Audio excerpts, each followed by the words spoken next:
你来干嘛？我爹听说你受伤了，专程给你送鹤顶红来，祝你早死早超生。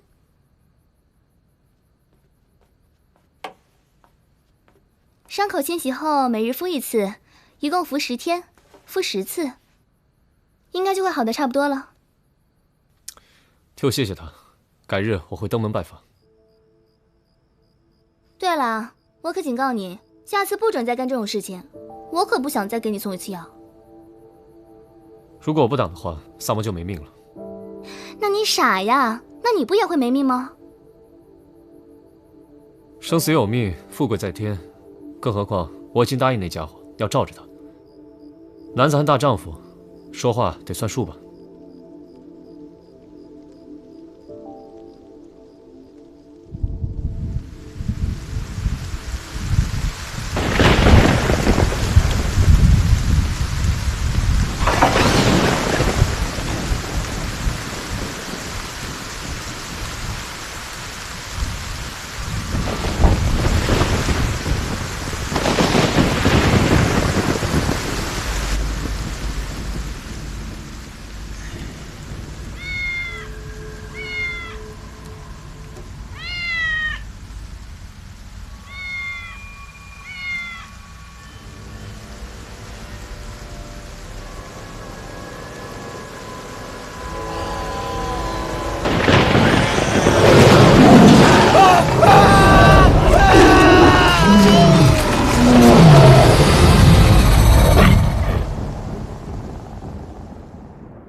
李少卿，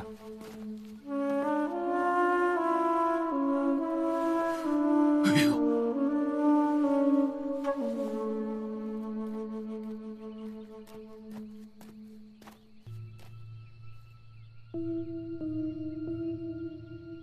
大概是昨夜几时发生的事情。子时之后了。昨天晚上那雨下的也忒大了，我店里好多食客都赶不回家去了，我就延长了营业时间。有人与他同行吗？有，不过先回家了。另一个后来也不见了，我到处找了都没找着他呀。死者身份要不要公开啊？先别急，先带回大理寺，等双爷的解剖结果出来再说。明白，抬走吧。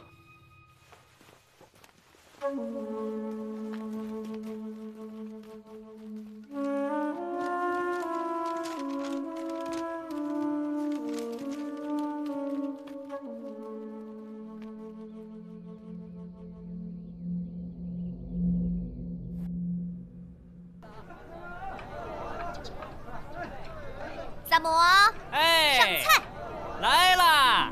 上羊排，稳着点啊！香，来，客官，您这边香喷喷的羊排来啦！二位，你们点的羊排，请慢用。哎，来啦！您二位看看，这是我们店的招牌菜，可不错呢。哎，好好干啊！好嘞，给我慢用啊！您先尝尝，我一会儿就过来啊。好嘞。昨天封禁酒馆那事儿，你说邪乎不邪乎？可不嘛！酒馆在闹事，不可能有人进得去。是啊，你说这堂观都被通缉整整1年了，这还是跑得了和尚跑不了庙啊！哼，我觉得呀，哎，二位客官，这事儿根本就不是这一共是人干。80万，能找了。怎么说？那个尸体被撕成了一块一块的，就像是在森林里。又在偷懒啊！没有。哎，你可别说了，慢慢吃啊！这一会儿啊，这羊排我该吃不下去了。听说啊，那封禁酒楼昨晚死人了。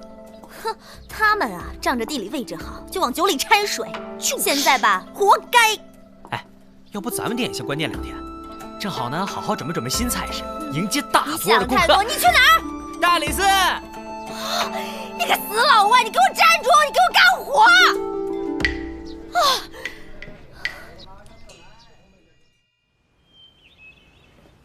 来，双叶，你能不能不让家慧慧乱跑啊？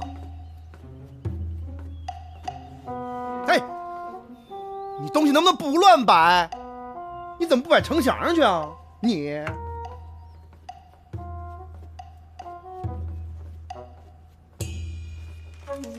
我觉得基本上可以排除人为伤害。为什么？因为喉部的齿痕迹很深，浑身上下有多处撕扯的痕迹，应该是大型猛兽所致。长安城有大型猛兽出没？请进。是紫苏吧？是我，你们说的我都听见了。死者是在树上面发现的？没错。我听说豹子会将死去的猎物藏在树上。豹子？不，老大，离长安城最近的山林在西北方向，要不我去打探一下？好，你去备车。初步判定，死者是死于意外，通缉犯的身份可以公诸于众。好，我知道了。哟，李少卿，这么容易就下定论了？哟，不请自来嘛。这么诡异的案子，我如果不出一臂之力的话，怕你们玩不转。报个价吧。这次免费，你之前替我挡了一刀，算还你个人情，咱们两清了。来，当心点啊！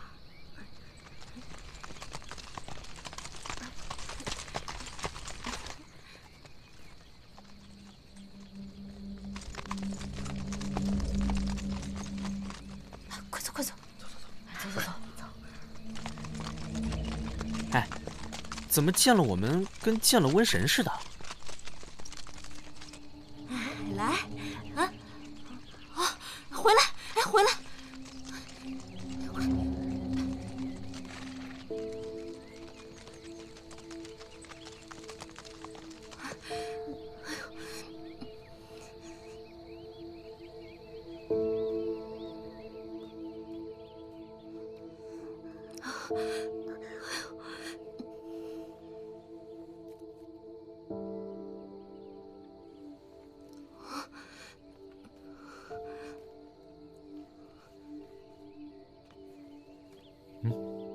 来，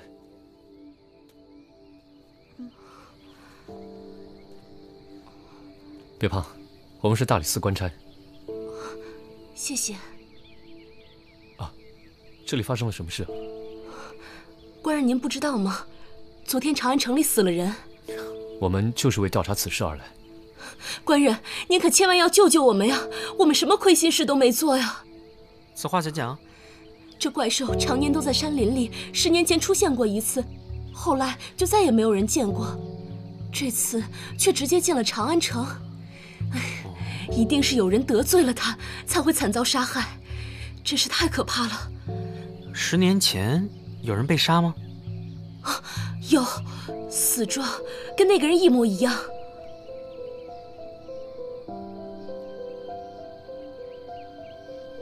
那这怪兽到底是什么？具体是什么我也不知道啊，只听过一些传闻。传闻说是只黑豹，可是我听说所有见过它的人全都死了。这都是没有根据的胡说。长安城里怎么可能会有黑豹？小朋友，来。谢谢啊，谢谢，谢谢。来，走了，走。要我说，一定就是山上的野兽下来捕猎，刚好遇到了县城的猎物。野兽可以是山里来的，但它不一定是自己来，而是有人带过来的。你怎么知道？有现成的掩人耳目的先例，干嘛不直接利用？回家。什么？哎，还没进村呢就回家？这里已经问到了有效的线索，再待下去只会混淆视听。走吧。走吧。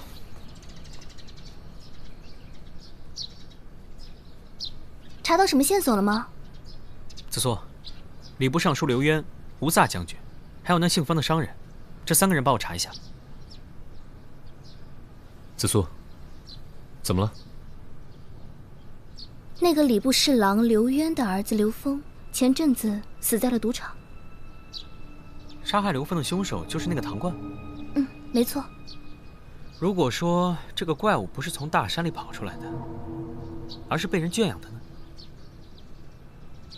谁有这么大能耐，能弄来一只黑豹？这刘渊是礼部尚书，如果他勾结胡使，索要贡品呢？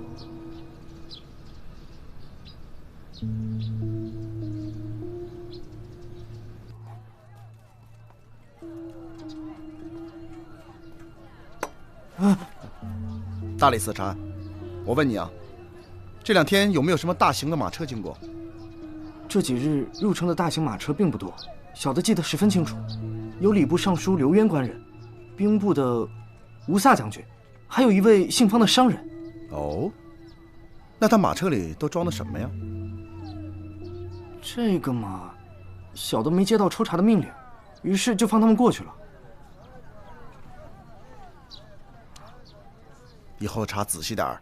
是。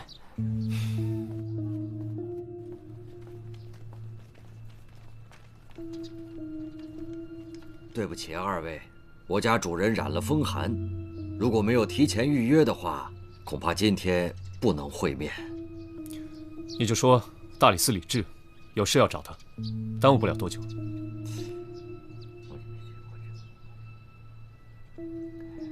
好，二位这边请。我家主人呐，平常最疼爱公子，一心希望他能继承家业。公子参加科考不顺，去赌场挥霍钱财散心，不料碰到了一个视财如命的杀人犯，结果葬送了大好前程。这么说，刘公子并不是赌场的常客。他那次是第一次去赌场。管家。啊哈，对不起了二位，我家主人实在是不愿意回忆与公子相关的事宜。待主人调整好心情，择日专程邀请二位官人来府上做客。既然这样，那我们就告辞了。啊，走。那慢走，不送了。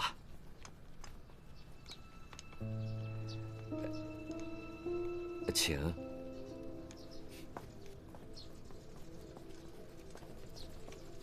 请。哎，不用送了，回去吧。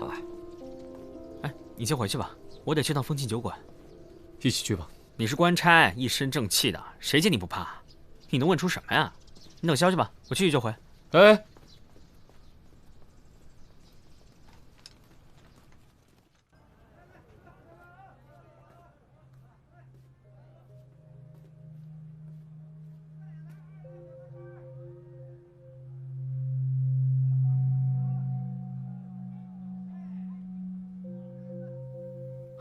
老板，来一坛黄酒。哎，来了来了。哎呀，最近人都不多啊。自打出了那个事儿，好多人都不敢来了。我听说当时跟唐官一起喝酒的那2个人，现在也没消息了。其实啊，就是为了自保。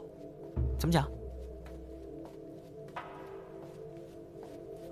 我看小哥你不是官府的人，我就跟你说说。啊，那2个人呢，是唐冠的结拜兄弟，都是岭南人，经常照顾我的生意。这唐冠出逃以后啊，就是他们俩暗地里接济他。要说有人找唐冠复仇的话，这2个人肯定会被牵连进去。那这2个人也挺可怜的啊。是啊，其中有一个还开着烧饼店呢。这不，最近呢都不敢营业了。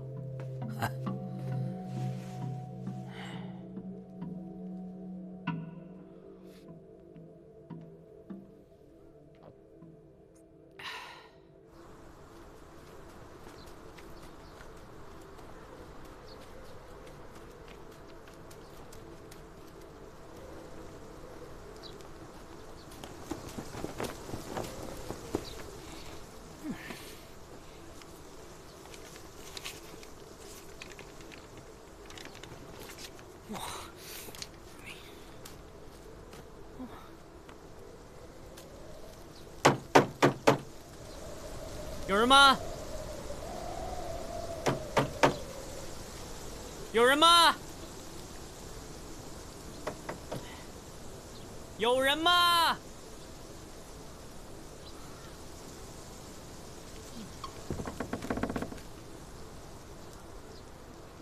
哎，你是谁啊？你是苏老板吧？我是啊。啊，那个我大理寺的。我们老板不在家，你走吧。哎，就想随便跟你聊聊。你怎么听不懂话呀？苏老板不在家。不是。哎，那你能不能给我说一下城里的地址啊？你不是官差吗？自己查去。什么呀？什么态度？啊啊！等啊啊啊！倒霉死了！哼！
来人呐！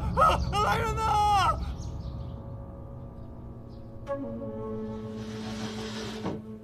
死者陈礼，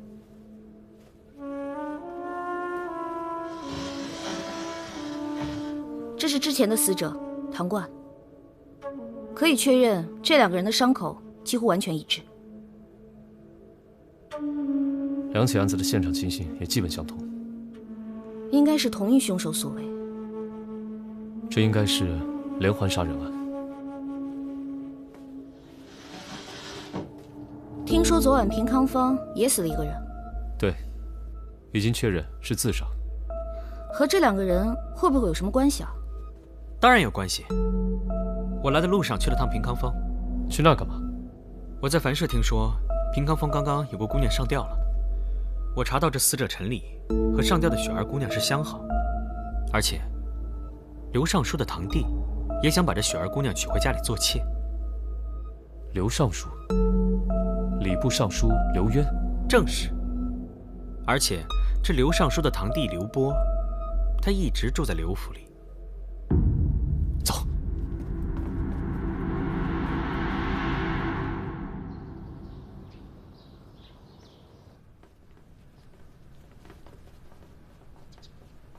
这是我的堂弟刘波，近日来到长安城做生意。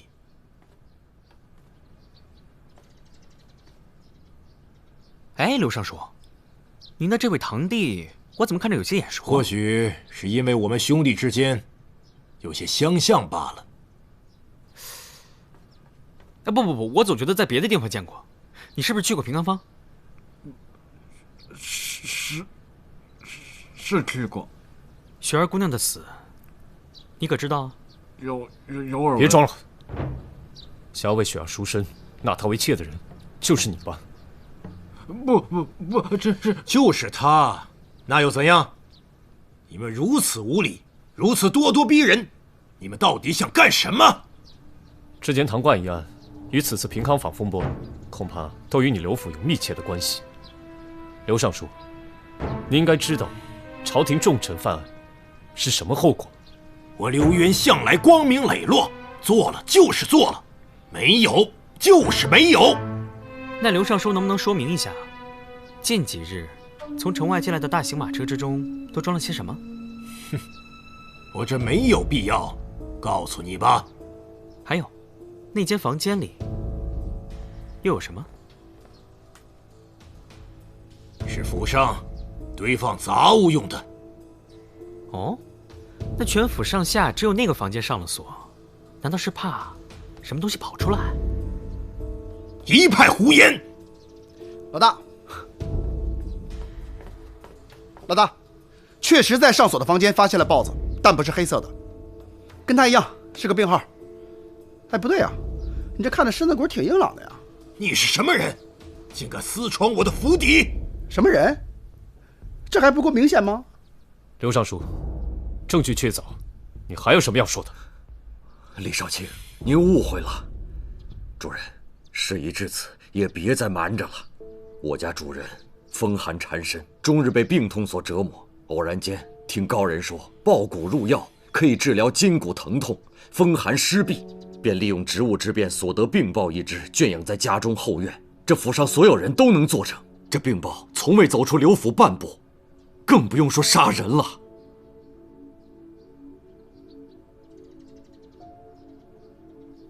我想再回现场看看。萨摩，我们走。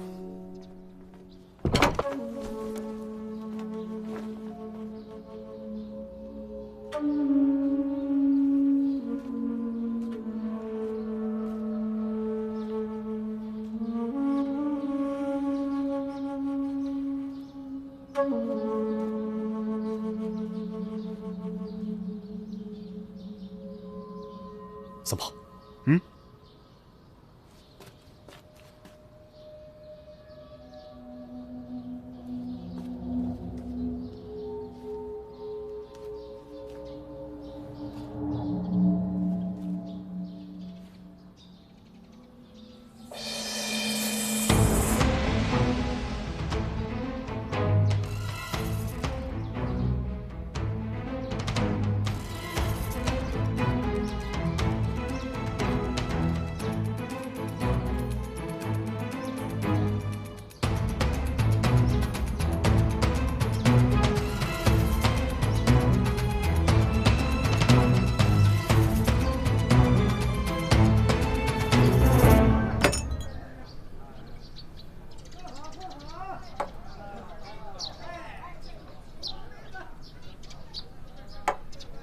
谢谢。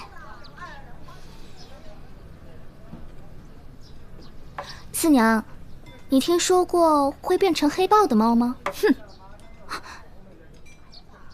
怎么会有这种东西？你们大理寺很奇怪。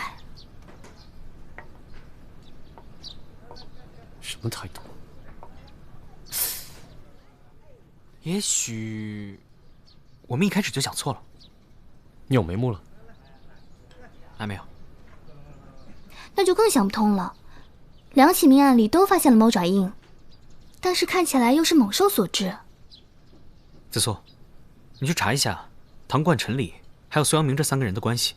早就查过了，这几个人成天走南闯北，居无定所的，能查到的资料实在太少了。那以前的资料就什么都没有吗？他们来到长安城也就1-2年的事儿。那你就去查一下，他们来到长安城这1年里有没有重大的案件发生，嫌犯祖籍是岭南的，重点关注一下。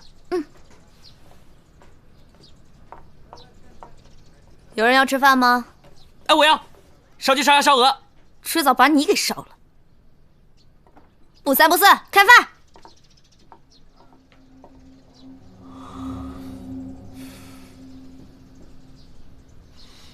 你怎么了？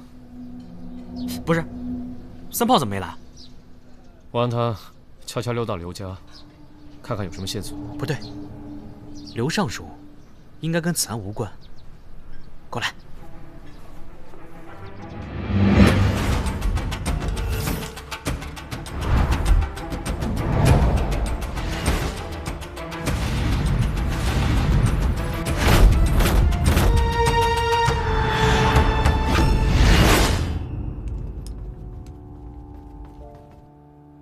紫苏姑娘，紫苏姑娘，查到了2起案件，一是地下钱庄被洗劫一空，2是1名岭南籍的马匪被处死。马匪，什么来头？当时有一个马匪集团，经常在官道上流动作案。那个官道在哪里啊？就在城南，通往山区的那边。哦，走。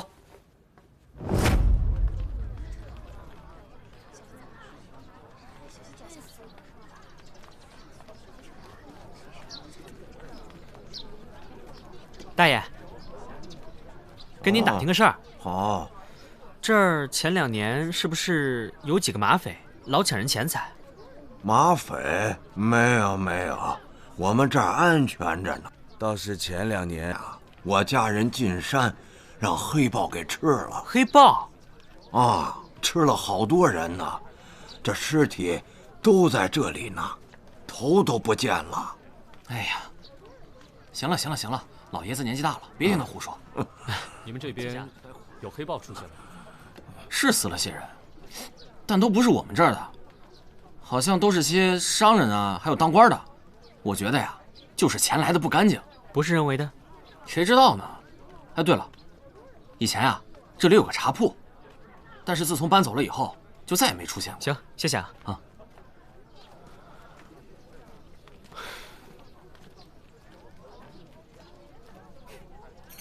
我知道怎么回事了。怎么办？我需要你们的帮忙。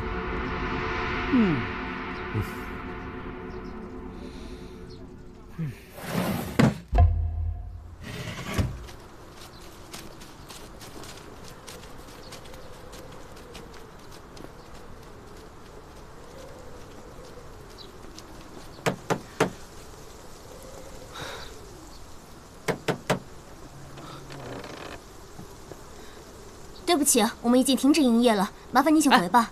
那个，我是来找苏老板的，我之前来找过他，你告诉他不用害怕，我们已经找到杀害唐冠和陈理的凶手了。请进来说话吧。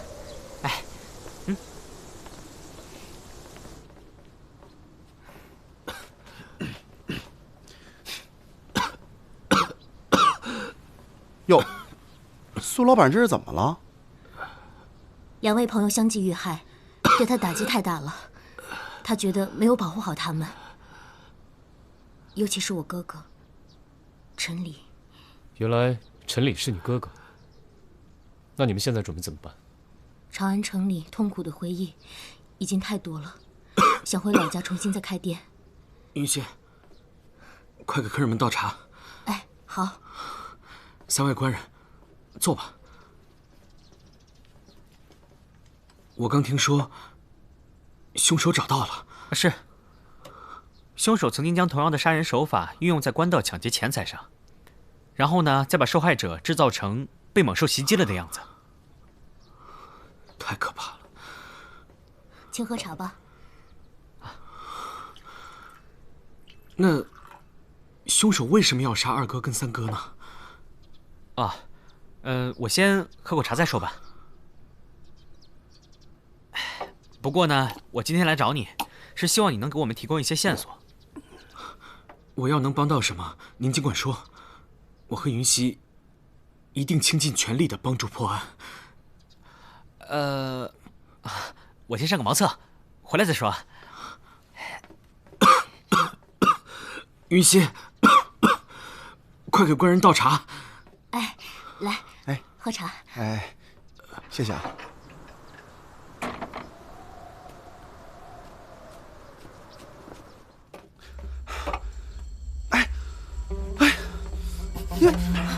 你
等明天一早，你就会像唐冠和陈理一样，被黑豹撕得粉身碎骨。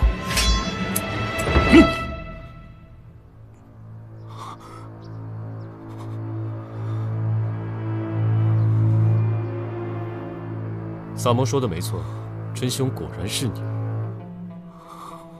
不可能！我明明看你们几个都喝下去了。哼，江湖伎俩。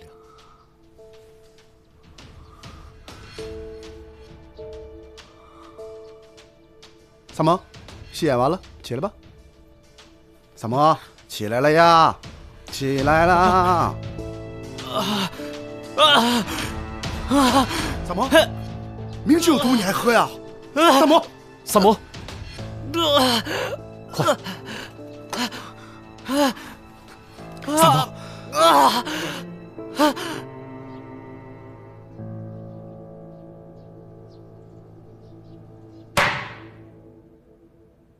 苏阳明，你可知罪？我无罪，我做的都是理所应当之事。那就让萨摩一条条的来问你。喵。你和唐冠还有陈理3个人，于2年前来到长安，跟着马匪做起了黑店生意。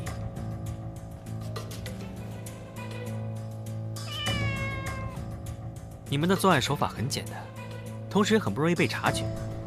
你们在官道旁开了一个茶馆，在茶里和酒里下药，那些歇脚的客人喝了之后就会想去上茅房，同时精神也开始涣散。这个时候，你就会把他放进去，让客人误以为看到了黑豹。这时就会用钢爪把他们杀掉分尸，造成被野兽残害分尸的假象，手段何其毒辣。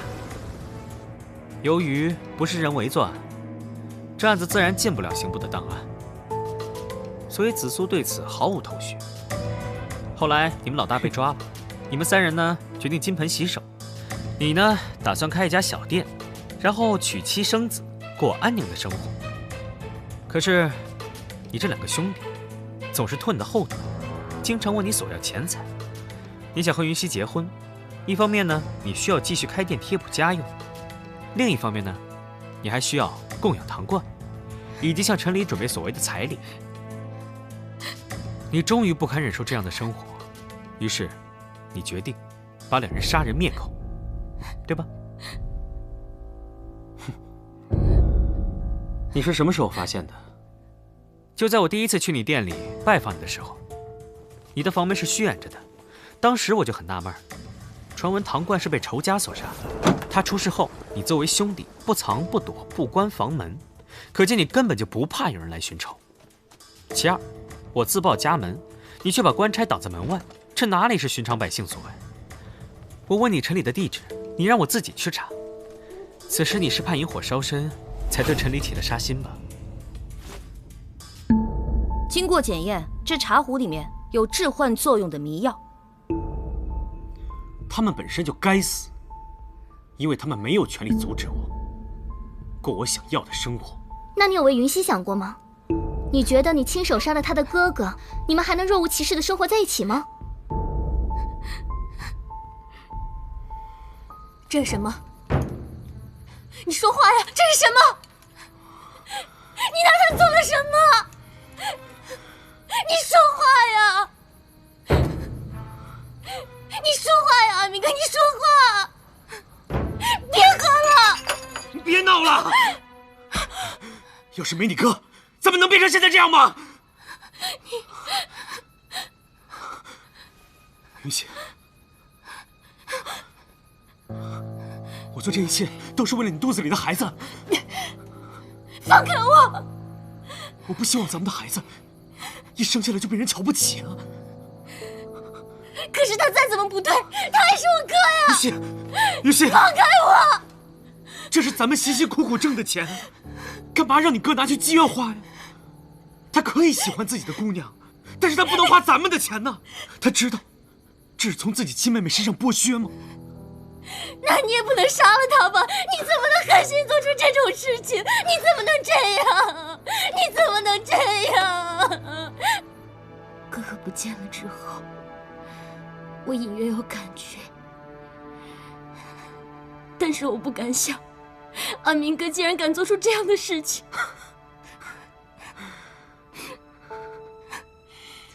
雨欣，我承受的怎么没有人能看见呢？我苏阳明要的并不多，我要的只有你，一点儿都不多。我就是希望跟你，还有我们的孩子，过着最普通的生活。我之前想过，我想去求你哥，还有二哥，别再打扰我们的生活。可他们不听，那你让我怎么办？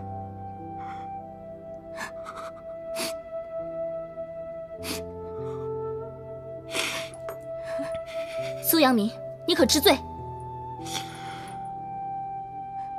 我没有罪，我自己做过的事，我从来都不后悔。来人，押下去，关进大牢，择日审判。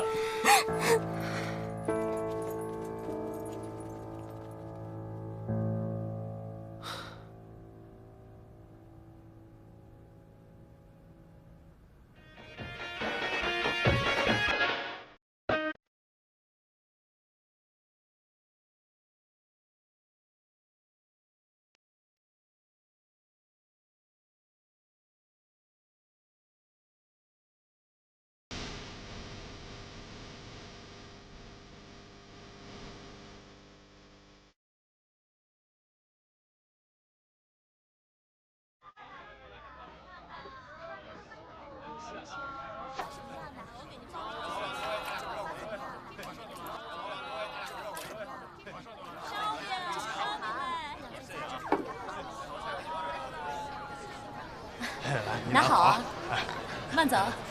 你看你这弄到脸上了。没事。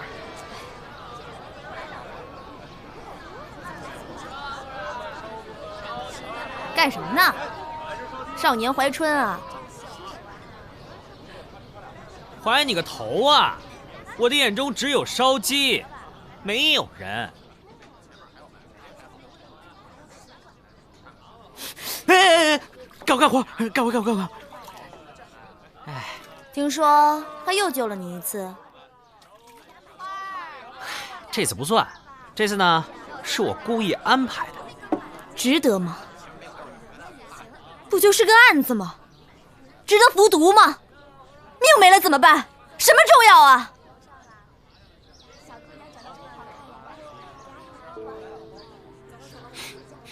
我记得你们中原好像有句老话吧，叫做那个受人滴水之恩，必当涌泉相报。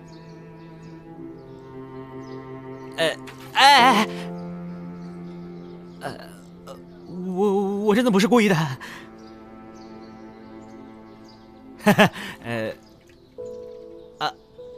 我先干活去了。他是官，咱是贼，就像猫和老鼠，永远不能为盟。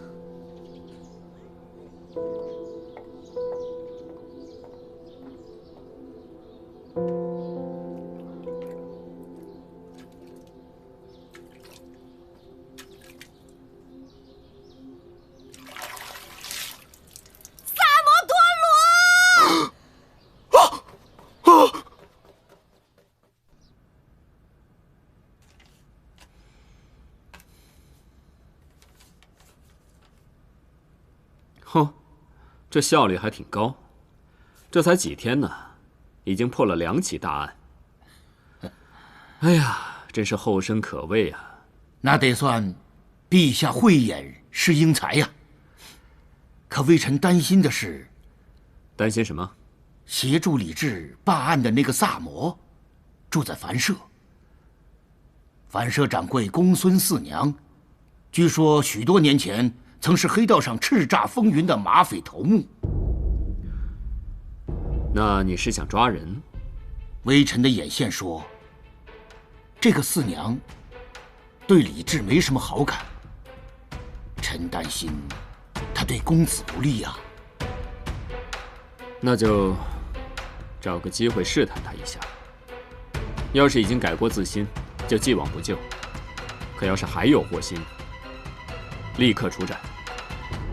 臣遵旨。